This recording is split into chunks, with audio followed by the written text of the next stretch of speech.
Chobra here with Gnims from Cloud9, of course, and Faramir from Team RTU. And we just got done talking quite a bit about just the meta and how Hearthstone seems to be developing. And the good news is we all seem to think that it's doing just fine. So nothing to worry about right there. Now, looking at the esports side of things, it's been 2 weeks since we've actually, I think it has been maybe 3 weeks for turn two, actually. It's been a little while, basically, since the end of the year in 2014, coming into 2015. So haven't had much of a chance to cover what's happening in esports, but there have been a couple big things that happened, and we'll go in the order that I kind of listed it here just for simplicity's sake. First of all, Magic Gaming from Korea goes ahead. First, before that, the week prior to that, she went up into the finals of the Legendary Series, and then Week 6 wins ESL Legendary Week 6, beating Trump and Flybird on the way up, and then hyped in the finals. What do you guys think about? Did you guys watch the games? And also, just what do you think about the fact that now we do have a Korean player, obviously also a lady now winning the Week 6 of the Legendary Series and securing a spot to go to the finals of the ESL Legendary Series? Well, I'm definitely excited. I knew Magic Emi for a while. She was behind Prismata tournaments, and she was Mhm. always in the scene. And before I actually learned that she's joining Temple Storm, I was well, we were friends on NA ladder, so I was watching her getting to Legend easily and getting like first spots. On, like she was, I don't know if first, like she was top four, I think, at some point, and then. We talked and she told me that she's joining Temple Storm, and I was like, it's about time actually. So and then she was like really excited for the ESL tournament, and she was really focused. She was training a lot, and she won. So that was amazing. I haven't been watching the games, but I heard that the final was fantastic with like back and forth and getting really close score versus Hyped. Also, like Hyped is a fantastic player. So winning versus Hyped in the final versus your new teammate is definitely a good achievement, and I think it's deserved, and I'm super happy that she made it. And right now she's like a really prominent part of the pro scene, and I will be looking forward to more games from her and deck ideas and the performance. Hmm. Well, uh, when I heard that she joined Temple Storm, and I knew that shortly before she was announced, and I was like actually really surprised that she's gotten to a team that's so prominent. Sure, she was known like along the pro players and just like Hmm. the different streams and stuff. I knew her from Prismata as well. And but yeah, she was never in any tournament before ESL.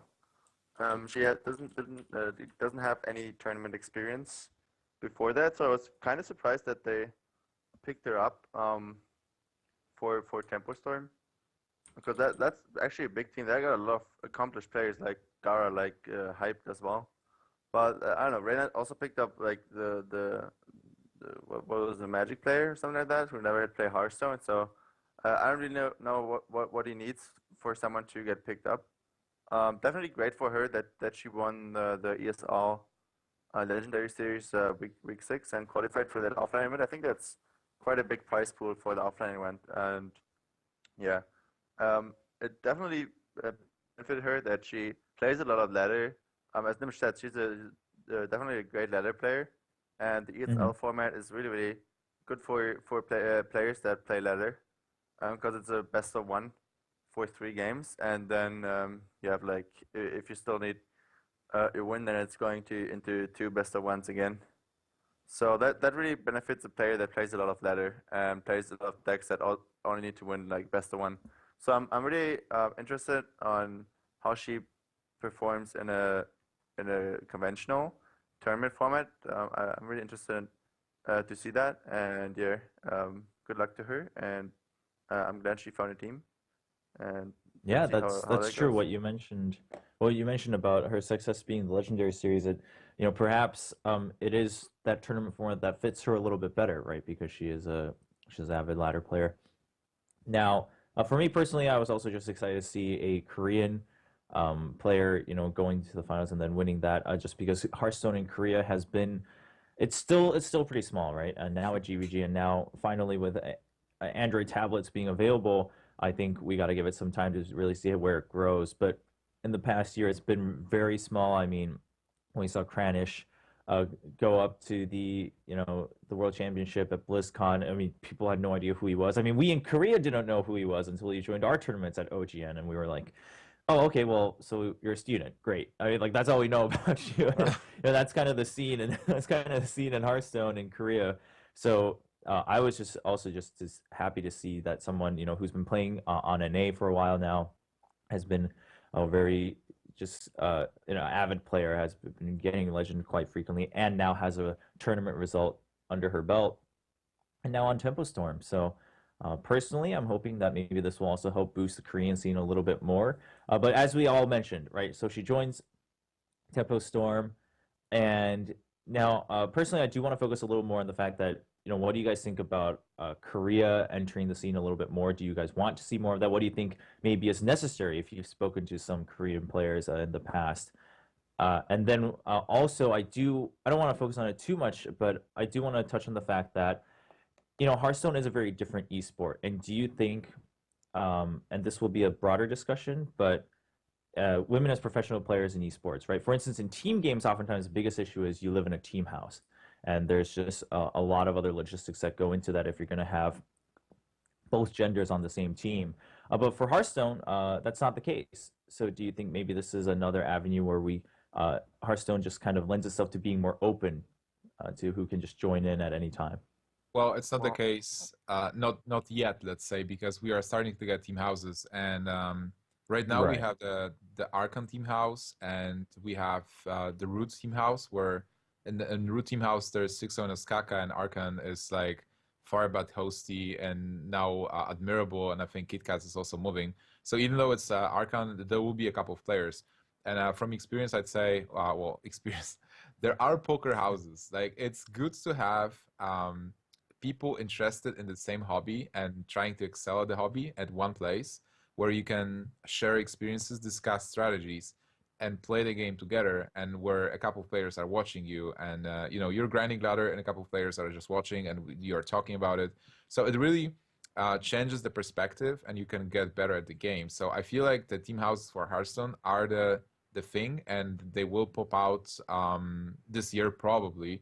And I'm not sure. Like I heard that there are some playhouses in, I think in China actually. I'm not sure about it, but it's like not team houses but playhouses. Maybe in Korea as well. Like people just living together, gathering up and playing the game, Hmm. not being sponsored by just trying to discuss the strategy. So to answer your original question, I'm definitely excited to see Korea getting more involved, especially seeing Korea really excelling at esports, at StarCraft specifically, and people being really dedicated and just spending their lives on a game, trying to reach the final reaches of the game, and just because I feel like in Europe and US, people lack focus. They play the game, they enjoy the game, they try to be the best, but then they like other stuff as well, and they just spend time on reading comic books and playing other games, and trying to spend stuff on other things, and it's a distraction. And I feel like in the pro players in Korea, they just really focus on the game, and they can bring the pro level to another level, and I will be definitely looking forward to that. well, if I can address the female Hmm. gamer issue first, I really don't care if you're like a female or a male playing Right. Hearthstone. If you're good at the game, then you should be playing that game as much as you want. You should participate in tournaments, do well in tournaments. I know like one other female player who's playing professionally or trying to play professionally, but it's definitely not that many playing yet, and it would be great to see diversity. Of course. The thing with team houses is like I don't know if you live in like if you want to do that professionally as a female gamer, then you might have to deal with that if there's gonna be team houses, because like you can't always make like a pure female team or just like a pure male team. So like there are other, I feel like there are millions of like just people living together like male and female all over the world just like live together normally, just like so they should be possible in a gaming house as Mhm. well. So I don't see how that should be the problem. Yeah, the other thing, Korea, like if Korea would join in esports in Hearthstone, that would be amazing because like Korea is like considered the home of esports pretty much because like they started really big with it with StarCraft, I believe. That was like the first esports that got really pushed. And yeah, that's like if I'm not mistaken, that's like on national TV there as well. And like you have like channels that only stream like esports. And but I also believe like League of Legends took like a while to get picked up by the Korean scene, right? It was like season one was like a lot of European teams dominating. So Mhm. um, there should definitely be time for Korea to pick that back up. Like also Rainy Hour just joined SK Gaming, was like another Right. Korean player. So they're gonna join Western teams for now, because they're the established teams in Hearthstone. But if they're gonna be Korean teams, they're gonna dedicate their time to Hearthstone. If there's gonna be enough money in Hearthstone to get a career in that, like players in Korea are gonna pick up they're dedicated more than any other continent that plays esports because they know what they have to do and they put in the time and they put in the effort.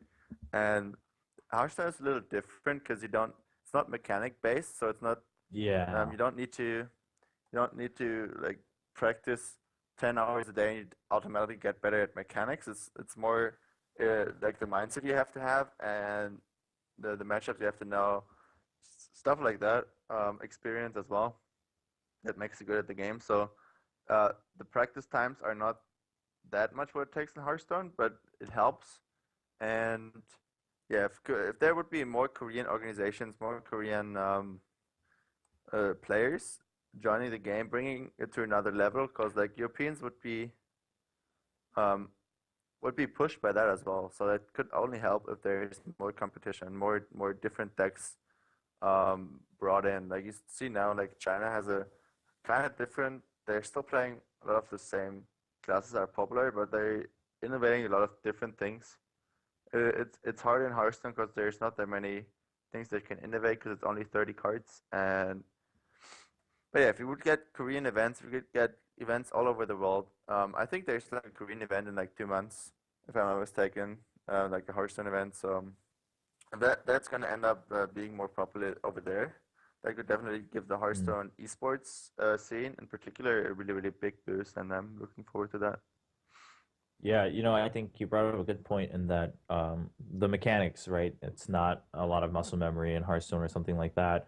And so, putting what you guys put together and as someone who's watched, Korean esports and, lived here with the culture and have talked to the players, that is a big question. And the Koreans are now wondering that themselves. They're like, well, now that us practicing for like 10 hours a day, the muscle memory aspect doesn't really benefit us anymore in Hearthstone.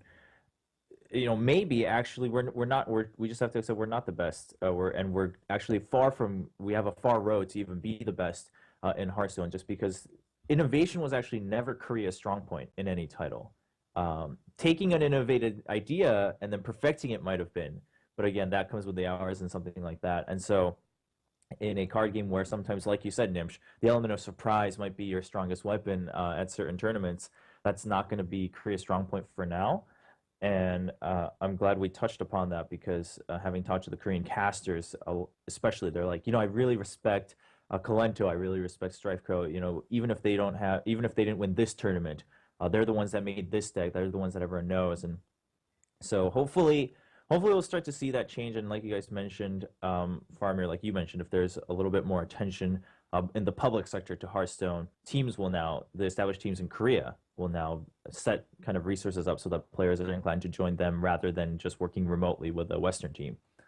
Well, you're saying that with the creative and Korea being more like focusing on just practicing, but then I imagine Kranich versus Kolento, where Kranich is playing True. this just crazy warrior deck that it's really hard to plan against and count that there's exactly 16 points of lethal and it's as a nation, I probably agree, and but you always have those individuals, Yes. and it's like one player that's it really happens like there's like one guy who is really creative and he has this idea and he gets this deck and he prepares this deck for the tournament and he just storms the tournament with it and he becomes the world champion or he becomes the national champion. So it's not like everybody needs to be creative. It's also like when it comes to the team structure, you want to have a couple of creative guys, you want to have a couple of deck builders, but you also want to have grinders, like people who will just take those creative ideas and they will just play thousands of games and fine tune them. And you want to have players who are just good at refining decks, like even not even grinding, but just looking at the decks and maybe you can like change those 3 or 4 cards or just adjust them. So you don't need to be that creative to be successful, but definitely it helps. And you can steal a couple of tournaments if you're really creative. That's a good point you bring up, where Hearthstone. So obviously, in other games, I guess you could relate it to having a robust coaching staff, right? Different coaches focus on different aspects, whether it's the just like emotional health of players, and then you look at mechanics, and then you look at replays. Like especially in Korea, some teams have like 3, 4, 5 coaches, but in Hearthstone, these can all just be players themselves. But then at that point, this is a logistical question. What do you think is the best way to manage that logistically, right? For instance, let's go with the obvious, like pay, right? So obviously the players who are the ones who are grinding and then actually really embody that deck are going to be the ones who end up really performing at the tournaments just because they spent the most time with it, and they'll have their prize winnings. But how do you make this worth it for everyone that's involved? I think it's a very tough question because I know that in established esports you have those levels of people who are like testing partners, for example, and those guys are just I think it's StarCraft. Somebody explained it to me. So you have people who are just testing partners and they are getting paid as testing partners, and then do you have those Right. pro players who are competing in the tournaments and they are paid more because they are the pro players. But those test partners can get better and then they can become the pro players and then they can get the pay. In Hearthstone it's really difficult to have the structure like this because most of the people they practice and the tournament results are not they're hard to be measured because sometimes you have people who have very consistent tournament results but they are never first, like they are always in top 8 but they're never first. And then you have Hmm. some guys who just win or fail. Like they win tournament and then they get eliminated. They get eliminated again and then they win another tournament, and nothing changes that much. Like for their practice schedules and stuff. So I'm talking mostly from experience from the last year and a couple of years in card games. Like sometimes you have those guys who just have different playstyles and they succeed. So a good example will be at an RDU, for example, right? RDU had a very successful run. He won like an insane amount of tournaments, and then it stopped. And did he change anything? No, he was still practicing a lot and he was trying to win the tournaments. It's just sometimes it happens. So I think for now we just have to apply this team structure and the payment structure that is like more or less equal, and just try to find the gem players, like the players who are just the best and excel and everything. They're dedicated and talented, and maybe reward them for the results. But then again, it's really hard to make us a distinction. All right. Anything you want to add, Faramir, or? Well, in case of like the payments or stuff, I don't really know how it is in other esports and what gets paid there, how people behind the scenes get paid and stuff like. But like there's still a lot of room to for development for sure, and like to figure. I still think we gotta like still time to figure Mhm. that stuff out as well, because like as we said like a lot of times with that show already, like it's only like 1 year old with the and Hearthstone already has tournaments that are really well, like they're great prize pools at tournaments like DreamHack and stuff. They're so like they're already pretty far in what the tournament structure goes. So there's still like the room for development for team structures, and I'm sure smarter minds than me are gonna figure something out for payments and team houses. Like Archon just started theirs, and um, it's probably like all sponsored by the owner from Archon, right, via Mass. But there's probably like other teams that are gonna do that as well, and yeah, we'll see how that goes. So what's gonna get figured out, and like let's hope that the players don't have to worry about that too much, because Yeah. I'm not really the one that to figure that out. Yeah, of course. Hopefully, as we see, and more teams coming through, and Archon's a good example of just a team built kind of grassroots, right? Archon or Amaz said, I want to build this team, so starting that up, and then we obviously have established organizations like you guys have, Cloud9, RSU, we have Team Liquid, um, and players from there. And I think it will develop. So we'll see how it pans out. Now on the side of esports, also to wrap up 2014, we had the Pinnacle tournament from actually, of course, Amaz and Archon there. Now let's go with the result first, right? Firebet wins in the end. The world champion from BlizzCon wins another tournament. And I actually didn't get to catch most of the games of Pinnacle, but what did you guys think of the play there, the plays in general? It doesn't have to be just Firebat, but anything that really stood out to you guys in terms of plays or decks?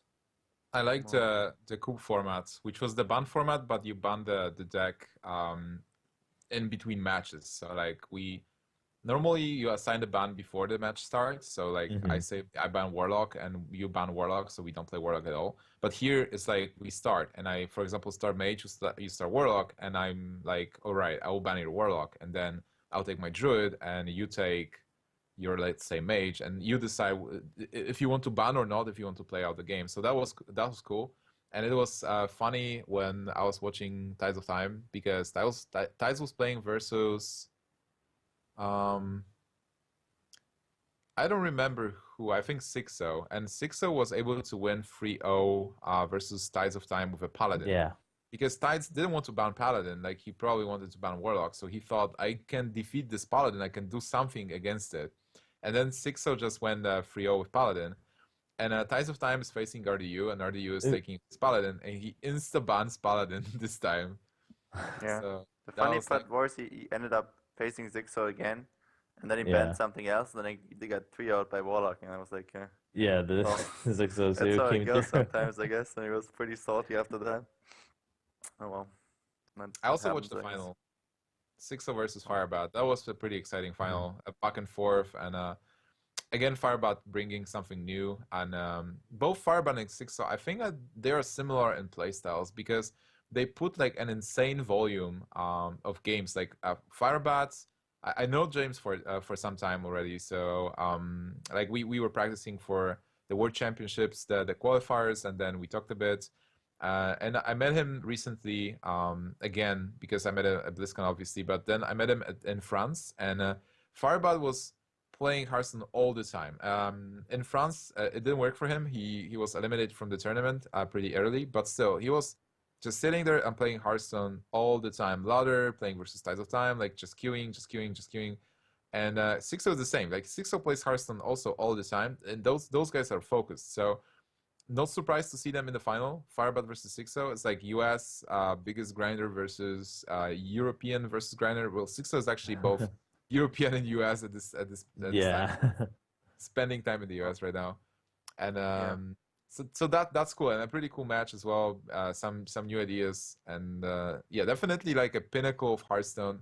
A good tournament. A production value was pretty good as well. So I definitely enjoyed. Well, if I can talk about the Pinnacle for a second as well, D2 or like a teammate of me had to play in that as well, and they had a bunch of DDoS problems Right. at like 1 day or 2 days, I believe. And yeah, like I feel like Savid's games were severely like damaged by that. He like always had to replay a game and just like give the win here, and yeah, they had a bunch of problems actually, and they had to reschedule tournaments for another day.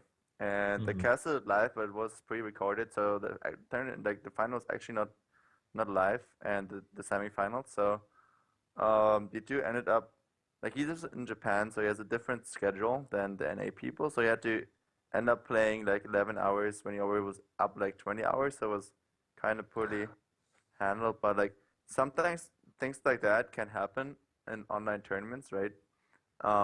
But it's really unfortunate and like it shouldn't happen, I guess. Like other, but like I guess you see it in other stuff as well, where you just like the internet dies, and like season 2 World Championships from League of Legends, just like the whole venue, Yeah. there's internet, like stuff like that can happen in like an online game, but it really shouldn't, and like that was kind of like the weak point from Pinnacle, like something like that. Like I won 2 tournaments, like right for the week before Pinnacle as well, like Tavern Takeover and Here's the Cards, and that it Sick didn't have brag. that much exposure. Yeah, thanks, man.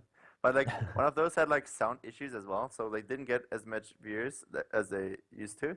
So that's like Hmm. if you can eliminate those factors, those like DDoS and like sound issues, whatever, that make it unattractive to people who are watching, then I think you can get a lot of more exposure for those small tournaments, those online tournaments as well.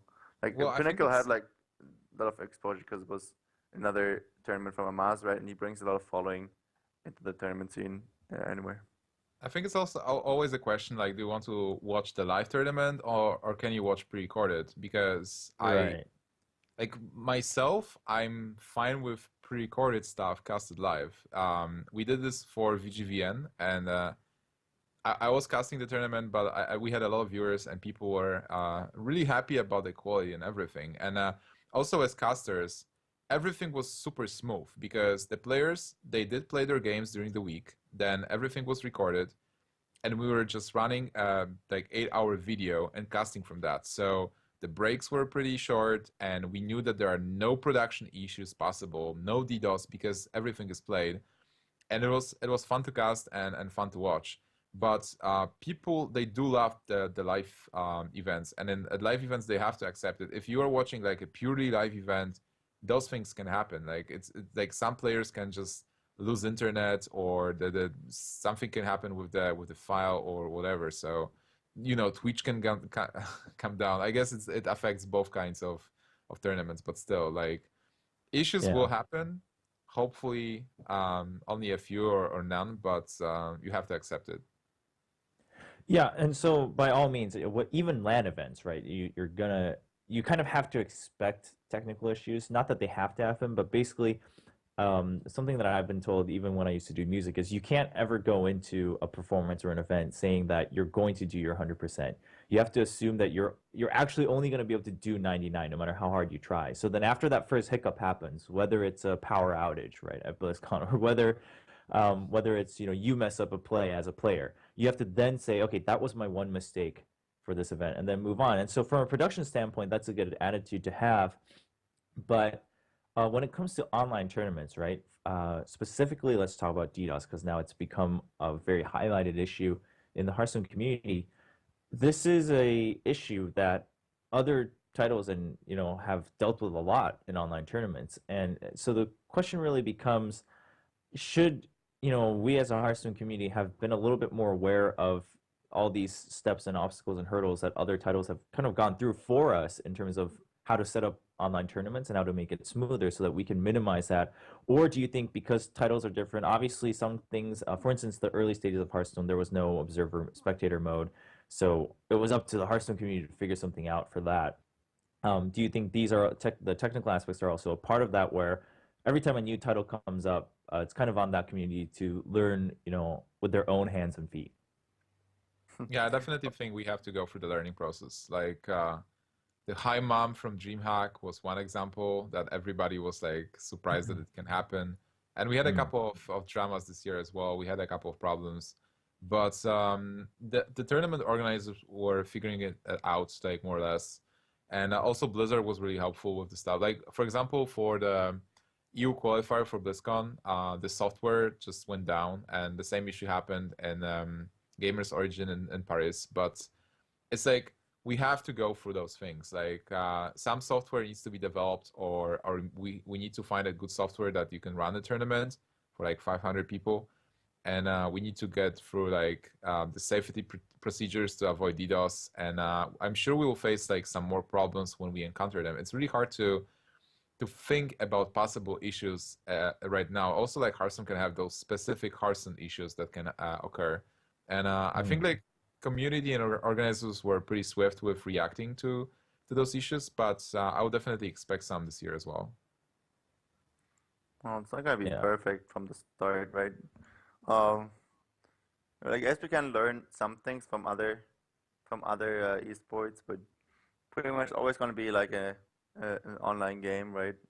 Like can like kind of compare it to like winter sports, right? It's like always gonna be an outside sport, and there's always gonna be like wind issues or whatever. It's like too much snow. Like, you can't do anything about it, right? You have to deal with it, and you have to adapt and do your best to prevent that the next time. But if you can't do anything about it, then yeah, there's not much you can do sometimes, and you have to deal with it the best you can. Go through that learning process, eliminate as many threats as possible, and yeah, bring viewers the best content that you can produce. I think like I can do a premonition. So in 2015, we are going to have a drama with the cheaters. Somebody will write a software to be able to grind ladder. Like we had the bots, right? But we'll have Right. something better. Somebody will write it. Somebody will abuse tournaments with it, and then somebody will find out. And we'll have like we had the drama in Counter Strike.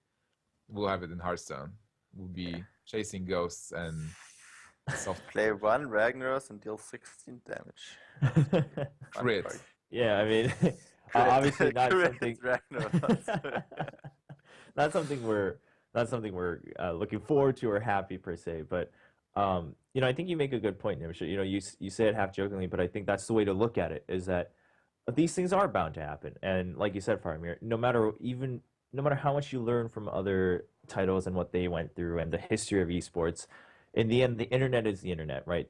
Technology is technology. There will be hiccups, and you just kind of have to learn on your own in your own ways how to kind of minimize that for your title and for your event. Obviously, for tournament organizers, excuse me, it's very different because maybe you only do lands, so then you only have to focus on a different aspect of that. But then for online tournaments, it's a whole different game. So, yeah, I think that's a good point. And like you said, Nimsh, we surely will have drama in this year, 2015, and it will be for the better in the long run, right? It will fix it for the better in the long run. So I'm sure we'll brave the storm and we'll come out just fine. And as as we kind of wrap things up here for turn two, since it is 2015, it's the first episode of turn two here in the new year. Kind of what are your New Year's resolutions for Hearthstone for yourselves, and also what do you want to kind of see, whether it's in the game itself, let's say like a game mechanic or in an expansion, or maybe from the community or tournaments, anything. Well, I know Nimsh already able to live from his passion, right? Like we talked like way back in when was it like Take the Invitational about him like playing that professionally, and like I just started out there, and yeah, that's definitely like one goal for me to uh be able to live from it, make enough money to sustain myself. Might like there's gonna be a lot of gaming houses this year probably upcoming, so that might be like a cool thing. So yeah, other than that, like a mechanic that could be introduced, like a lot of people are asking for graveyard. That's like a mechanic that's key in a lot of different card Card games. games, yeah.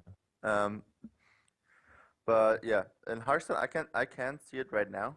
But like if you do that, you have to do it right, or you're gonna destroy the game. And that's like one thing that you really have to figure out the right way, because it's gonna affect all the cards that were already there before like that particular expansion comes out. So you have to really take care of like every card and like adjust it to the meta that it could be made and stuff like that. So yeah, that's really an interesting mechanic to implement. Again, another thing Nimsh talked about earlier, the thing with the different hero powers, maybe different heroes for one class. That's maybe something you could implement to really make use of cards that aren't used that much in a class like Hunter, just because they're not fitting into the aggro style of the hero power, right? there's so many cards that are decent but aren't good with the hero party that the different classes have, and they're just not getting played because they don't synergize with the deck that's best for the class. So that's definitely like one thing that you could do going forward. So yeah, we got a lot of things ahead of us in 2015. So I'm gonna look forward to that. See what comes out. For me personally, definitely World Championships. They have this touch of greatness. So my dream was always to become a world champion at something, and right now I'm focusing on Hearthstone. I was there at the World Championships final on the casting desk, so my dream is to become the player who is actually playing there. But it's a long way, and I will definitely be focusing on honing my skills and then just becoming better, better, and better to be able to qualify and to play at the World Champs at BlizzCon as a player. And another thing, like what I'm looking forward to in Hearthstone, are the in-game tournaments. I think that would be amazing to have, like, to be able to queue not the ladder, but just to queue a tournament where you play best of threes or like best of ones versus people in advance. Like even if, without money, just whatever incentive that there can be, just so that people can sign up and you have like 500 people tournament, or just go best of ones, and then you have the ranking that ranks the people who play tournaments. I feel like this will kind of make a split between the competitive, high competitive people and the people who grind ladder, because there will be like tournament players, there will be like ladder grinders and arena players. So I'm definitely looking forward to that. If there is a buy-in and you actually can get like small prizes, that would be amazing. But I don't think it's happening anytime soon. Yeah, that's that's definitely a topic that's come up, and I think something that a lot of people are passionate about. I know for one, I'd be very excited about that. I guess just to wrap things up, I'll take my turn. For me, I guess the New Year's resolution for Hearthstone would be, I really want to. I think I had this discussion with Artosis actually last year, where we were talking and we just said, well, there's a lot of us who were casters in other titles that are now casting Hearthstone, and then there's a lot of like very passionate card players who haven't casted before, but they obviously know the history of card games a little bit better. And despite all of that, we still don't think that there's been like the golden balance found in what maybe kind of is the best way to cast Hearthstone. Obviously, the benefit of Hearthstone is that I think that range is broader than in other titles. It doesn't have to be strict. So as a caster myself, I kind of want to just do more content delivery to at least contribute to that research, so that we can all decide, oh, maybe at least for these people this is the best way, and these I think there's not even that kind of norm right now. It's just depending on the person to person. So I'd love to see that develop in terms of content delivery for Hearthstone. And then in terms of features, I mean the list could go on and on, right? Personally, just because I love kind of wacky experimenting, I would just like, no matter what it is, a very just fresh card mechanic, maybe in an expansion coming through in 2015 that that like doesn't just expand overload on Dutch Brothers or something like that. Mega overload. I mean, even that, right, would be fresh enough for me. So I have a good mechanic for you. Oh boy. Leveling up cards. So cards that change depending on which turn you draw them. So for example, a sapling, you draw it in your opening hand, it's a 1/1 sapling. You draw it on turn 5, it's a 3/3 root or something, and then you draw it on turn 10 and it's a 12/12 Groot, or like whatever tree of big life. That's stuff like that. That's interesting. Yeah, and this is something that people have talked about, is that there are things that only Hearthstone, well, not just only Hearthstone, but Hearthstone can do because it's digital, right, compared to just a physical card game. So maybe something that takes that into account would be pretty neat. But yeah, so I think all in all, 2015 is looking to be a great second year of Hearthstone, and I can't emphasize that enough. We as a community, we're so young, and yet here we are, like discussing meta, discussing esports, and we've had the World Championship, and so 2015 is definitely going to be an exciting year. As we wrap things up, if you guys want to give quick shout outs, especially for Faramir, I know you didn't get a chance during the winners interview because we had to move on with Tabletop, but as the winner of also week 4 of Deck Wars, we'll start with you. Shout outs to fans, sponsors, etc. Yeah, shout out to our sponsors, definitely Kingwin and Waypoint. And yeah, check out I Had You, the website from my team. It's pretty awesome. It's like why we're doing this show here too, right? It's also from I Had You. And yeah, there's gonna be a lot of video content from the players. Upcoming a lot of shows as well, maybe like another King of the Hill series. We'll see if that's coming up. Yeah, other than that, shout out to Toast because she's awesome. And yeah, that's pretty much it for me. Awesome. What about you, Nimsh? All right. So as always, shout out to my team, Cloud9, and all the team members. Shout out to our sponsors, and shout out to you for having us here as a host. That's different being a guest.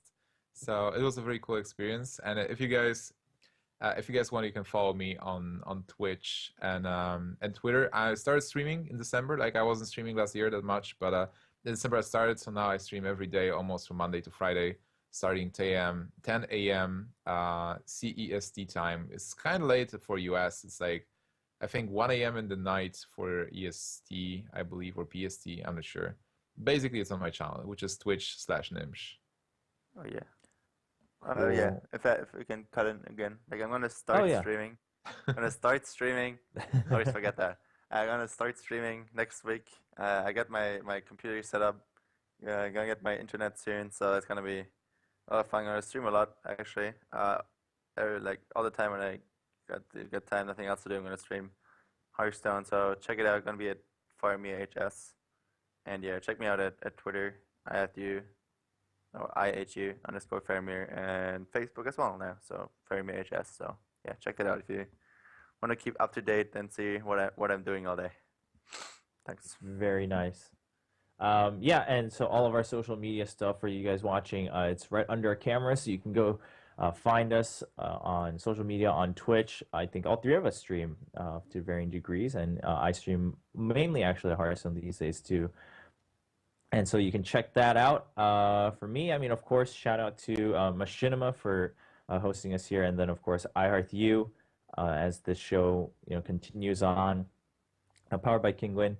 And for the viewers, you can find the VODs and whether it's the MP3 or iTunes audios of these shows, including Deck Wars, all on iHeartU.com. So you can just go there if you maybe missed some part or you want to tell your friends to catch up on what happened this week on our shows. That they will all be compiled on iHeartU.com. So check that out.